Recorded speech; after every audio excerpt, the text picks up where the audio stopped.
Vamos abrir, meus queridos irmãos, as nossas Bíblias, por gentileza, no Evangelho de Mateus, no capítulo 7, versículos 24 a 27, palavra de Deus para a nossa vida, leitura da palavra do Senhor que nos diz assim: todo aquele, pois, que ouve estas minhas palavras e as pratica, ele será comparado a um homem prudente que edificou a sua casa sobre a rocha. Mateus, capítulo 7, versículo 24.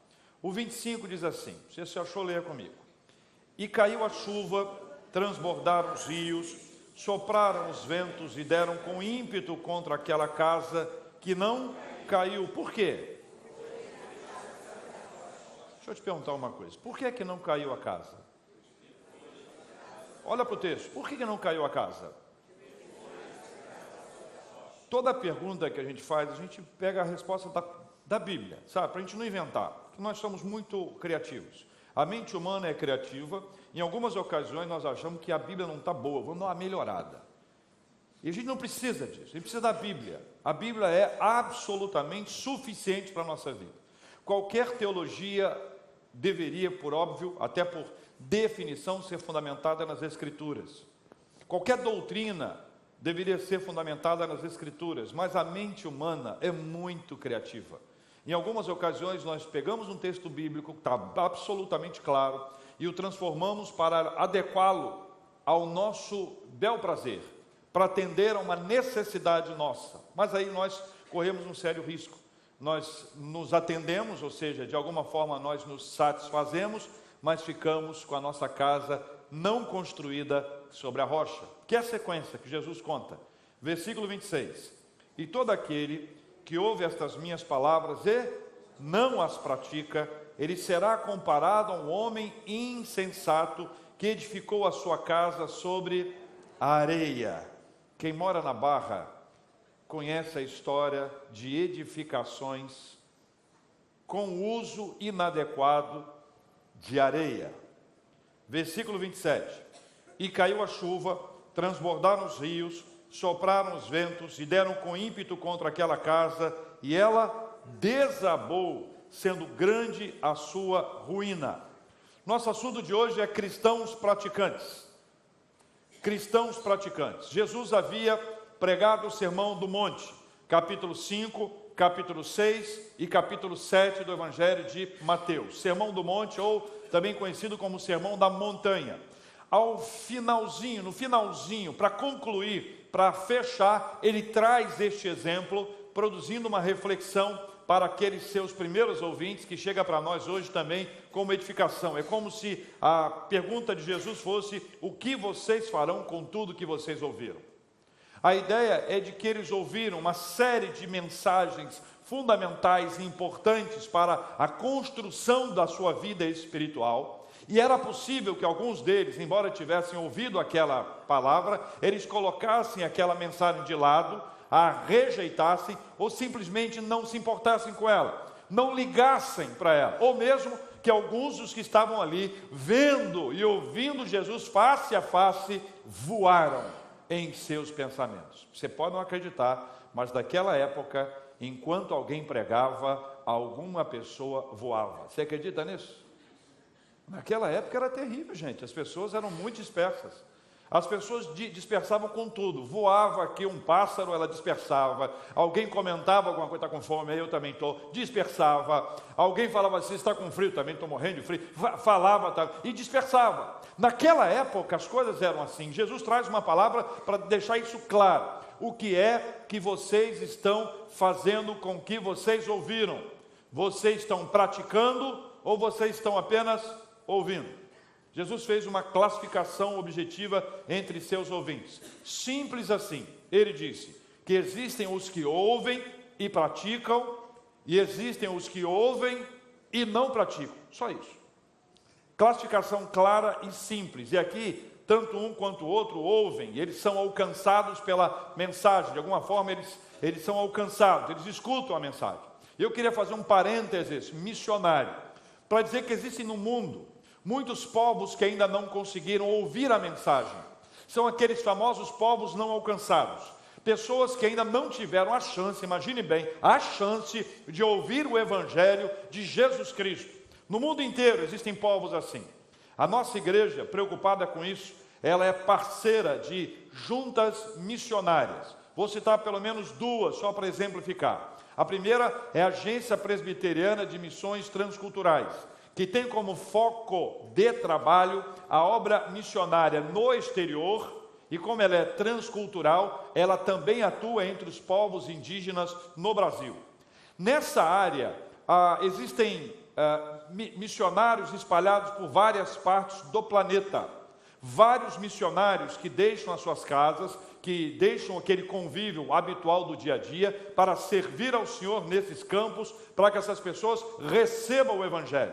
Nacionalmente, nós temos a Junta de Missões Nacionais, que trabalha no país inteiro, especialmente interior, e tem um foco especial, embora não seja o único, mas um foco especial nessas áreas mais distantes, né? Nordeste, Norte, nessas áreas interioranas, carentes e pobres, para que ali o Evangelho também as alcance. Temos ainda o PMC, que é o Plano Missionário Cooperativo, que trabalha especificamente com plantação e revitalização de igrejas. E aí acontecem duas coisas importantes. Nós atuamos nessa parceria com essas instituições de duas formas especiais. A primeira é orando. Nós precisamos orar muito, porque nós temos informações, notícias de missionários que estão tendo as suas vidas ameaçadas, correndo risco de vida, não apenas eles, mas a esposa e os filhos, e eu sempre procuro me imaginar no lugar de alguém quando eu oro por esse alguém. É como se nós pegássemos e vestíssemos a roupa deles, ou calçássemos as sandálias deles, e imaginássemos o que é estar num país onde o evangelho é perseguido, e qualquer evangélico que venha a pregar a palavra de Deus, ele é tido como ilegal, ele pode ser preso, ele pode ser condenado, e ele pode ser morto. Agora imagine que você não é o missionário, mas você é a mãe do missionário. Você é o pai do missionário, é o irmão do missionário, a irmã dele. E você de longe, você fica imaginando, meu Deus, quando será que um problema desse vai acontecer? Ou até dizer assim, o que esse menino estava na cabeça? Jesus, tira esse chamado do coração dele. A segunda forma é o investimento financeiro. E a nossa igreja tem um compromisso mensal de ser parceira dessas ações missionárias. Nós não estamos preocupados com o nosso umbigo. Não estamos em si mesmados, achando que se está aqui está bom, fecha a porta, louvado seja o nome do nosso Deus. Nós estamos preocupados com aqueles que não receberam ainda o Evangelho, povos não alcançados. Mas dentro desses povos não alcançados, existem povos que já receberam a mensagem, mas se esqueceram dela. Sabe quando uma palavra que você não lembra mais? Sabe como é que era mesmo? Como é que era mesmo? Povos que se distanciaram, culturas que foram esfriando espiritualmente e se afastando do modelo previsto pela palavra de Deus, que Deus nos orienta e que deve ser claro para nós. Voltando ao nosso texto, meus queridos irmãos, voltando à classificação. Jesus diz que existem aqueles que ouvem e praticam. Veja o que diz o versículo 25, né? Finalzinho do versículo 24 e o versículo 25. Todo aquele, pois, que ouve estas minhas palavras e as pratica, ele será comparado a um homem prudente que edificou a sua casa sobre a rocha. Leia o versículo 25, por favor. E caiu a chuva, sopraram os ventos.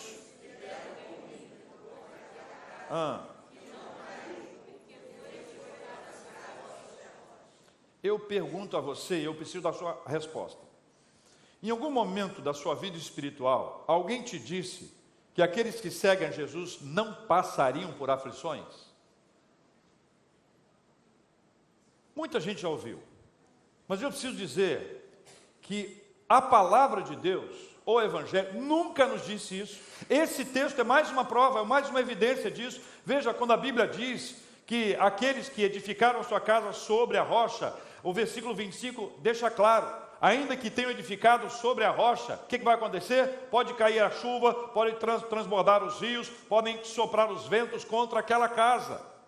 Nós não deixaremos de passar por adversidades. O cristianismo não é uma ilha onde você vive uma fantasia em que tudo está bem e nunca vai ter problema.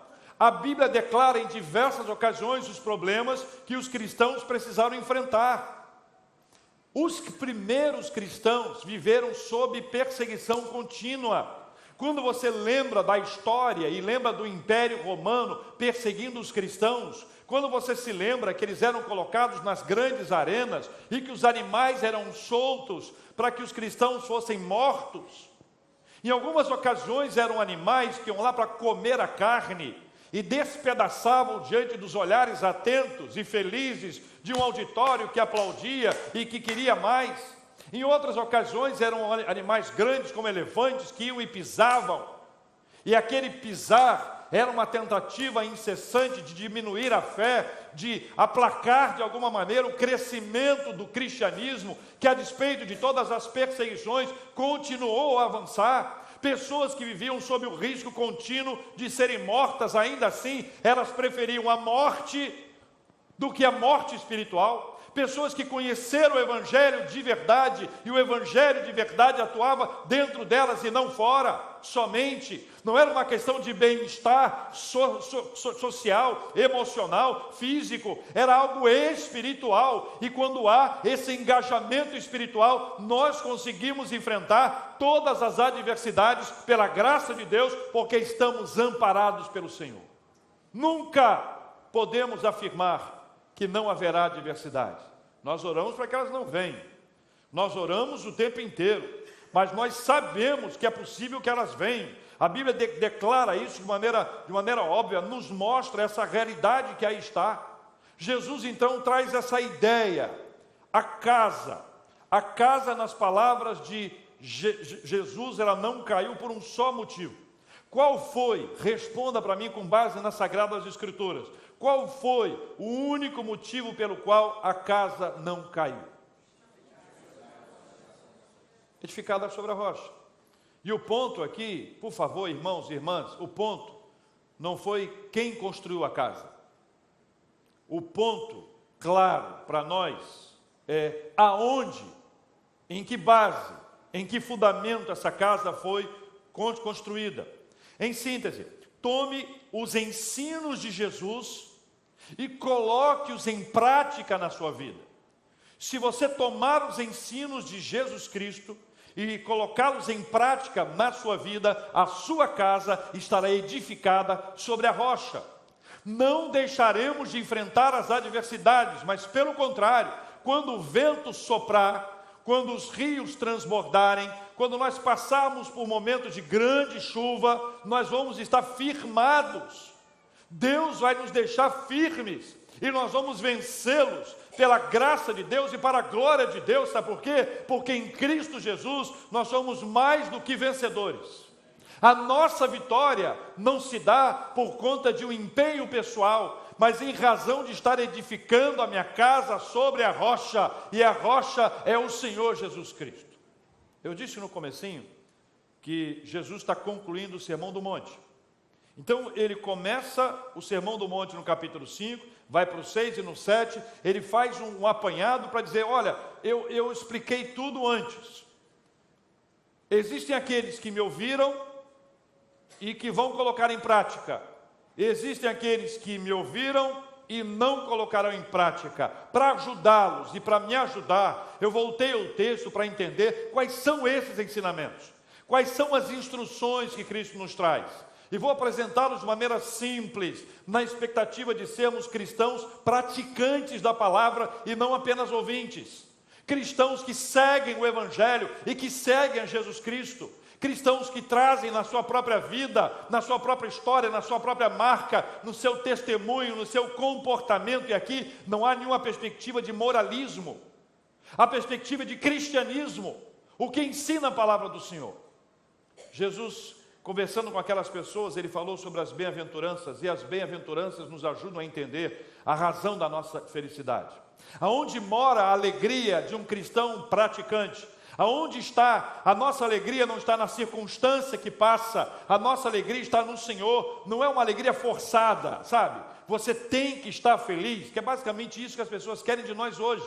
Nós somos obrigados a viver felizes. E a gente tem que rir para todo mundo o tempo inteiro. Não pode ter nenhum momento de introspecção que a pessoa acha que você está mal. E piora quando alguém diz, o que é que você está pensando? Todos nós vivemos isso.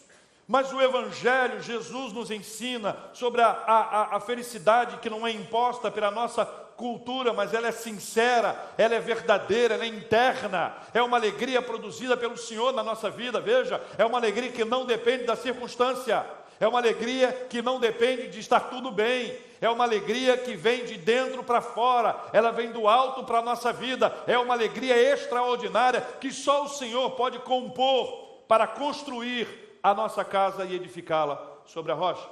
Uma segunda coisa que Cristo fala, Ele nos dá sentido para viver. Sentido para viver quando Ele diz assim, ó, você tem que ser sal da terra e luz do mundo. E Ele exemplifica, olha, se o sal se tornar insípido, ele de nada mais serve senão para ser jogado fora e pisado pelos homens. E diz ainda que você tem que ser sal da terra e luz do mundo. E aplicando para a nossa vida, é como se você tivesse com um problema de energia lá na sua casa e você tem uma lanterna, graças a Deus você a tem, do seu celular. Aí você pega o seu celular e liga a lanterna e coloca dentro do guarda-roupa e fecha a porta. Resolveu? Ele está dizendo exatamente isso, não adianta você querer ser luz, mas colocar essa luz escondida. Nós temos sentido para a vida, você nasceu para ser sal da terra, para tornar um ambiente melhor aonde você foi, ou para onde você for. Você precisa temperar esse ambiente, você precisa iluminar esse ambiente, e você não temperará ou iluminará sem a ação do Senhor na sua vida. Aquele que ouve a palavra do Senhor e não pratica, nunca será sal, nunca será luz. O lugar vai continuar nas trevas, escurecido, apesar da sua presença. O lugar vai estar destemperado por causa da ausência dessa prática da palavra do Senhor. Sal da terra e luz do mundo. Jesus traz também algumas orientações curiosas, porque no progresso, eu não sei nem se é o progresso, mas no desenvolvimento religioso do povo, eles começaram a colocar coisas deles e não de Deus. Jesus então restaura o sentido original de muita coisa. Ele começa a dizer, ouvistes que foi dito aos antigos. E depois ele diz, eu, porém, vos digo. E ele faz várias análises importantes para o nosso entendimento, como por exemplo, ele fala sobre a questão do homicídio. Ele fala sobre a questão do adultério. Ele fala sobre a questão dos juramentos, fala sobre vingança, fala sobre amor ao próximo. Onde ele faz uma leitura original, não é nem uma releitura. Jesus não está inventando, ele está trazendo o sentido original, sabe por quê? Porque o sentido original foi deturpado ao longo dos anos, por causa de uma religiosidade que foi se colocando sobre a palavra do Senhor, onde eu, você, pessoas como nós, começamos a achar que esse entendimento, ou essa interpretação é melhor. A lei dizia que se alguém se encontrar e tiver conjunção carnal, se houver um adultério especificado, praticado, isso é adultério. Jesus diz que aquele que pensa, que no seu pensamento já projeta, já faz um plano, ali já está caracterizado o adultério. Aquela pessoa que odeia o outro, odeia, ódio de morte. Se possível fosse, gostaria de matar a pessoa. O outro que tem o desejo de vingança, a pessoa pisou no seu pé, te fez algum mal real, profundo, e aquele sentimento de ódio, de vingança, vai sendo alimentado internamente, e ao longo do tempo, como as pessoas dizem, a vingança é um prato que se come frio, a pessoa aparentemente perdoou, mas não perdoou nada, continua acumulando aquilo dentro dela. Jesus disse, olha, isso não é evangelho, isso não é o papel de um cristão praticante. Cada cristão praticante deve saber que a graça de Deus se manifestou sobre a sua vida, para que ele fique longe de tudo aquilo que desagrada ao Senhor. Aqueles que continuam agindo assim, são aqueles que ouvem a palavra, mas não a praticam. Jesus falou mais, ele falou sobre a ansiedade. E a ansiedade ataca a todos nós. A ansiedade ataca a todos nós. Não há, normalmente, numa pessoa que não tem ansiedade. A não ser que ela esteja dormindo. Está acordada, está ansiosa. E cada vez mais cedo. O número de crianças ansiosas é uma preocupação generalizada. porque de alguma forma os pais estão produzindo ansiedade nos seus filhos. Numa geração ansiosa como a nossa, o que será da próxima? O que será da próxima? Olha, existem elementos que estão criando mais dificuldade para a gente quanto à ansiedade. E nós precisamos lidar com isso, e Jesus já nos falava sobre esse assunto no Sermão do Monte. As pessoas naquela época se preocupavam com o que comer, com o que vestir, onde morar, preocupavam com as coisas básicas, e eles ficavam preocupados, e ele começa a descrever que é Deus que nos dá, que a nossa confiança em Deus, ou seja, faça a sua parte, que Deus fará a parte dele, confie no Senhor, não deixe a ansiedade tomar o lugar da confiança. Entenda, escuta só, entenda, a ansiedade toma o lugar da fé, a ansiedade arranca o lugar da fé, porque enquanto ansiosos nós estamos nos entregando a uma preocupação desnecessária e deixando de colocar o Senhor no centro dessa história. Está com um problema? Ore, coloque na presença de Deus e aprenda a descansar. É fácil ou é difícil? Difícil, por vários motivos. Um deles é que a gente acha que quem vai resolver mesmo somos nós. Ninguém faz como eu faço. E a gente fica no controle, a gente fica no comando, e a gente não entrega, e a gente não passa isso. Existe uma simbologia que eu queria que vocês fizessem. Marcelo, você me ajuda, por favor? Eu quero entregar para Marcelo que está aqui essa água. Toma, Marcelo. Então eu quero entregar para o Marcelo aqui essa água. Toma, Marcelo. Vira para o lado de cá agora, o pessoal de cá ver. Quero entregar para o Marcelo agora essa água. Toma, Marcelo. Leva a água, Marcelo. Eu te entrego essa água, Marcelo. Leva essa água, Marcelo. Não, agora não. Pode sentar, Marcelo, obrigado. A gente ora assim: Senhor, eu entrego nas tuas mãos este assunto. Mal entregou, já puxou de volta outra vez. A ansiedade, Jesus diz para a gente, ele traz uma chave, ele diz: olha, busque em primeiro lugar o meu reino e a sua justiça, e todas as outras, as demais coisas, ou todas estas coisas, vos serão acrescentadas. Jesus fala sobre aquelas coisas que estão ali, mas tem gente que já quer incluir outras coisas no estas coisas. Já quer incluir, já vai puxando, essas coisas, dessas coisas. Jesus diz isso, ele diz, ó, basta a cada dia o seu próprio mal. O amanhã trará os seus próprios cuidados. Ou seja, ele está nos ensinando a confiar nele. Aquele que confia no Senhor é este que ouve e pratica. O que permite que a ansiedade governe a sua vida é alguém que ouve e não pratica. Por fim, Jesus fala do perigo dos falsos profetas, e aqui, meus irmãos, se preparem, porque não é fácil dizer essas palavras. Jesus diz que alguns, em seu nome, profetizarão, em seu nome, vão expelir demônios, e a resposta de Jesus para estes é: nunca vos conheci.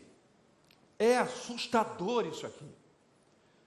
Para mim, um dos pontos mais complexos, afinal de contas, envolve profetas, líderes, pessoas que são importantes para a nossa vida espiritual. Cada vez que eu leio esse texto, eu vi que o Senhor tem a misericórdia de cada um de nós.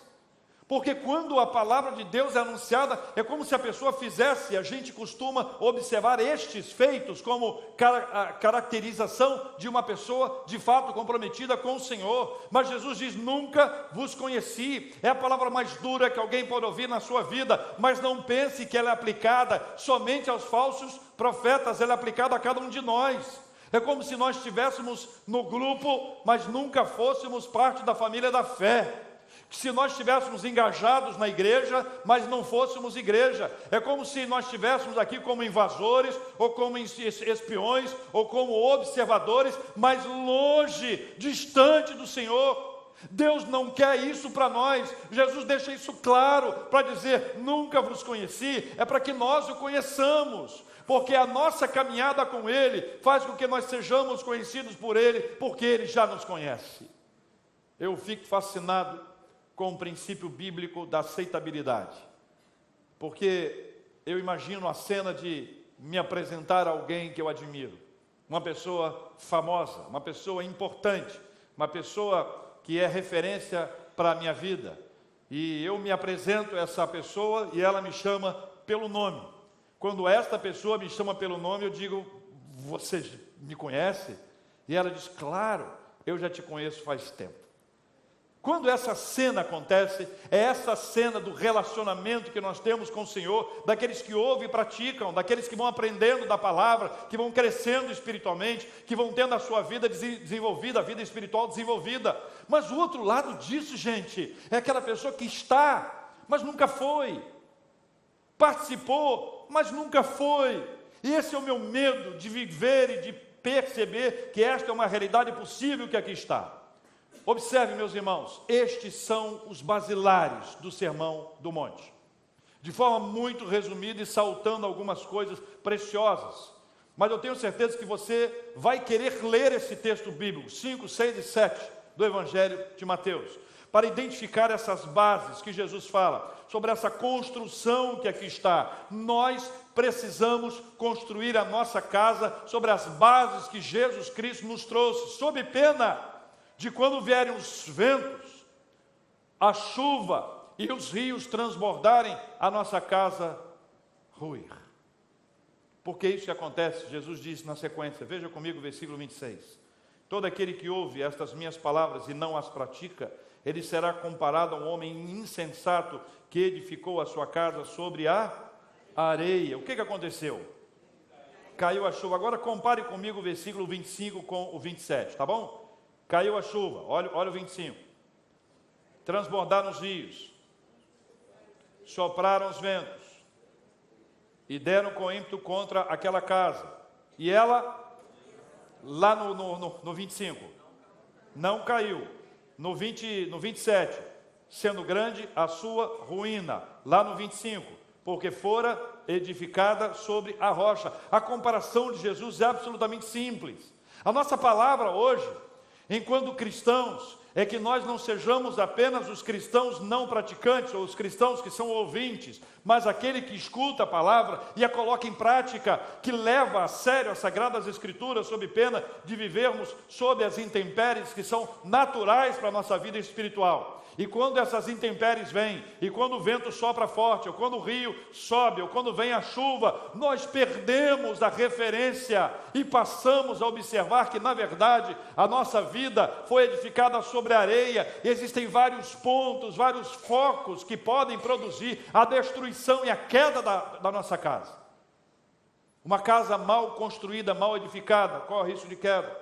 Quando se vê uma casa com rachaduras, quando vê uma casa com infiltração, quando a gente vê uma série de problemas que estão ali na nossa casa, nós precisamos buscar ajuda. Buracos que vão aparecendo, que mostram que a construção não está sólida.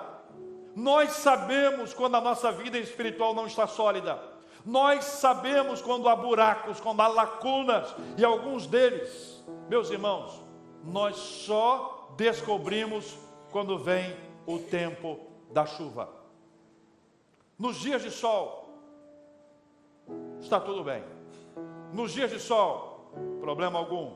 Mas quando chega a chuva, quando vem um vento forte, quando os rios começam a transbordar e a nossa casa ameaça a ruir, é nessa hora que nós precisamos relembrar os princípios da palavra do Senhor, buscar neles o fundamento da nossa história. Não se vive vida espiritual de imediatismo, há uma construção, e é por isso que Jesus usa este exemplo.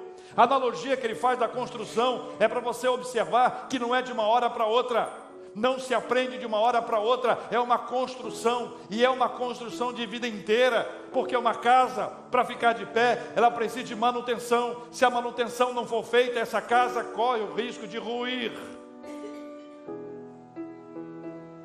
E é possível recomeçar essa construção hoje. É possível pedir ao Senhor misericórdia. É possível clamar ao Senhor pela sua graça.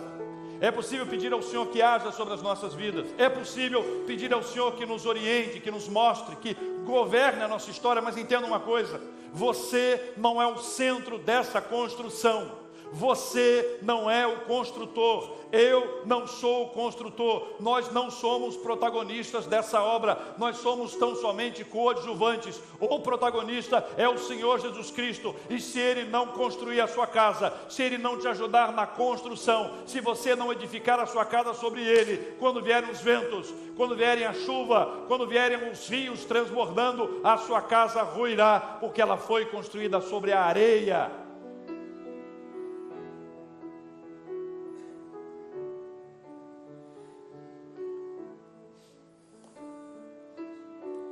de nós está isento disso.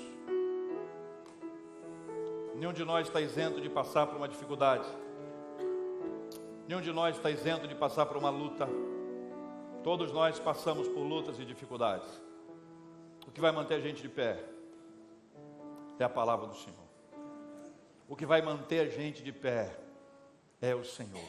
Não se trata de buscar uma ajuda emergencial. Não se trata de buscar uma solução agora, nesse instante.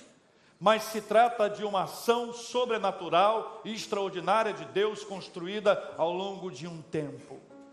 Sabe o que nós precisamos? Cristãos praticantes. Não apenas seguidores. Não apenas pessoas que gostam de andar no meio e conhecem alguns textos, ou conhecem algumas frases, ou conhecem algumas músicas. Não é isso. O que vai manter a sua casa edificada sobre a rocha é o Senhor Jesus Cristo. É Ele quem faz essa obra ser edificada, e vai ser Ele quem vai construir, vai te ajudar no processo para que ela esteja sobre bases sólidas. E sobre bases sólidas você possa avançar em nome de Jesus. E quando chegar o vento, quando chegar a chuva, quando transbordarem os rios, ainda assim você permanecerá de pé e vai dar o seu testemunho de vida e de fé na presença do Senhor. Quero terminar dizendo para vocês que eu ouvi uma vez uma mãe que havia perdido o seu único filho. E depois do primeiro impacto, daquele momento de choro, de grande choro, ela me disse assim: pastor, o senhor tem um inário aí? Nós estávamos no hospital. Eu falei: não tem inário aqui, mas eu vou arrumar um inário. Eu arrumei o inário.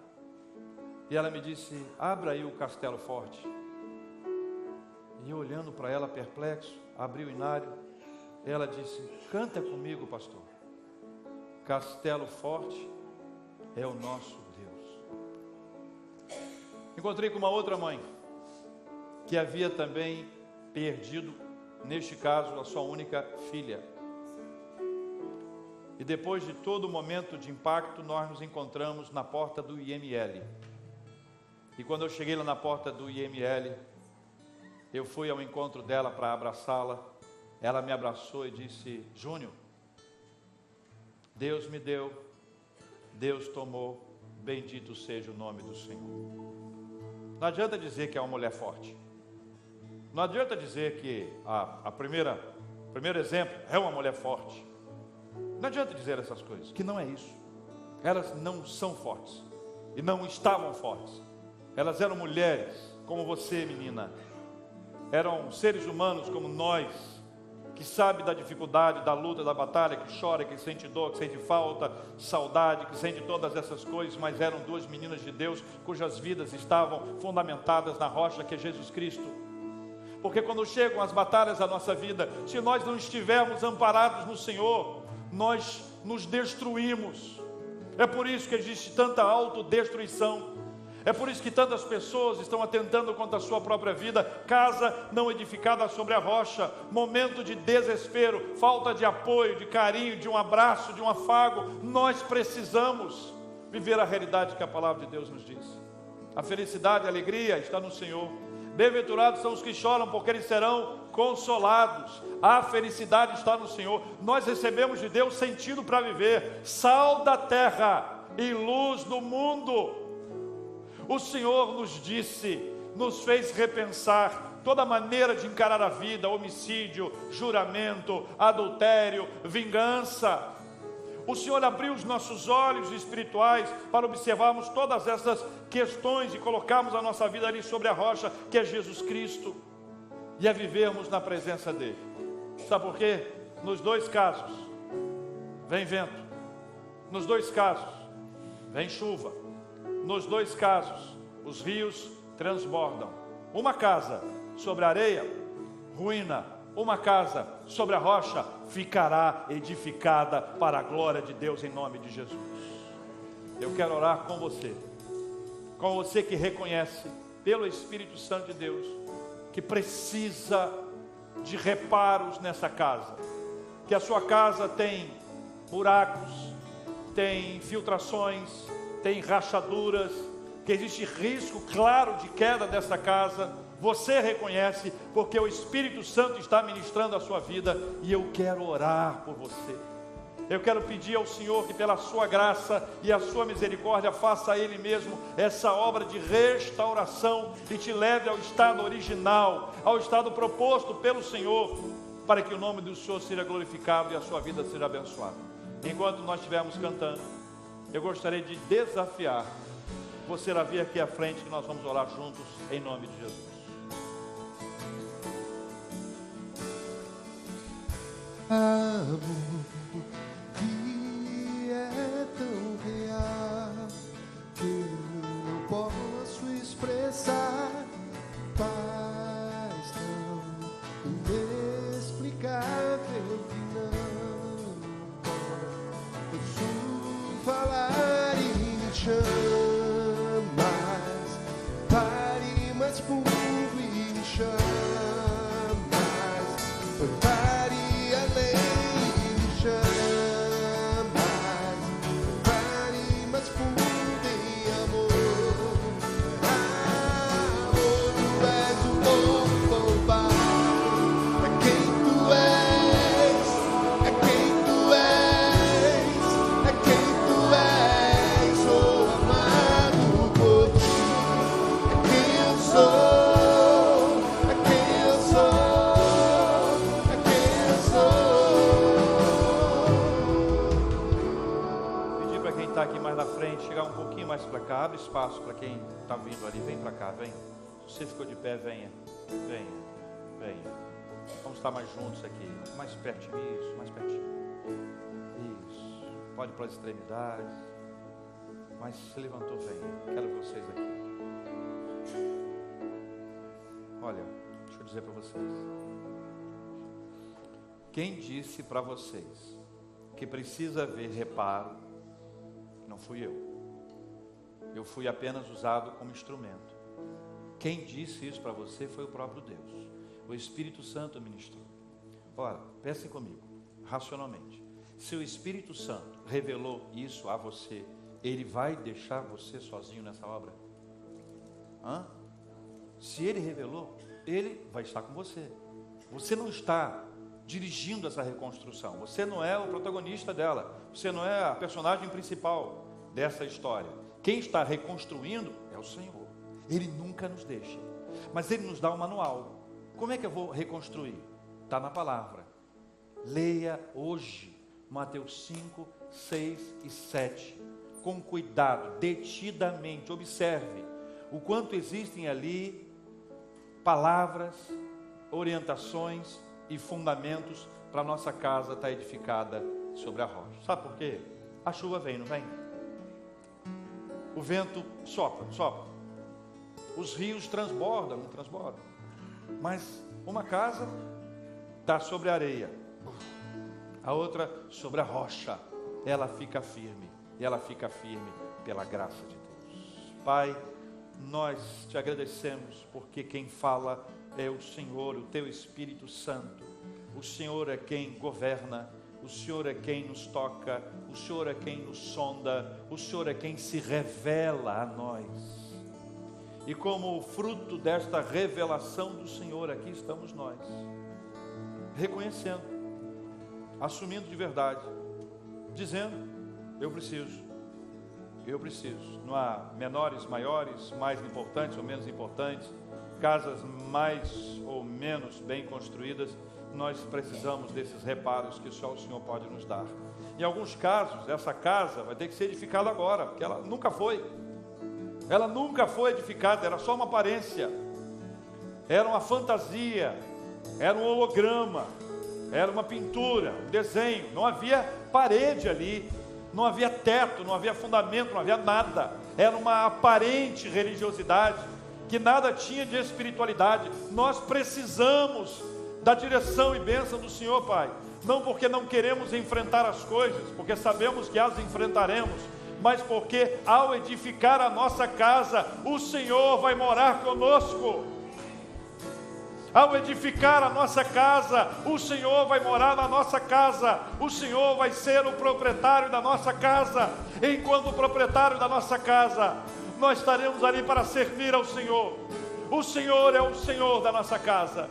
O Senhor é o Senhor da nossa vida, vida edificada sobre a rocha, vida que corre, vida que trabalha, vida que estuda, vida que tem problemas, vida que tem dificuldades, mas vida edificada sobre a rocha, e essa rocha é o Senhor Jesus Cristo. Pai, nós pedimos que o Senhor nos ajude, nos oriente, nos mostre, e nós queremos nos submeter à direção e à orientação do Senhor. Em nome de Jesus, o Senhor da nossa vida, a nossa rocha. Amém. Tu és o bom, bom Pai. Um abraço, quem está pertinho de você. Quem tu és, é quem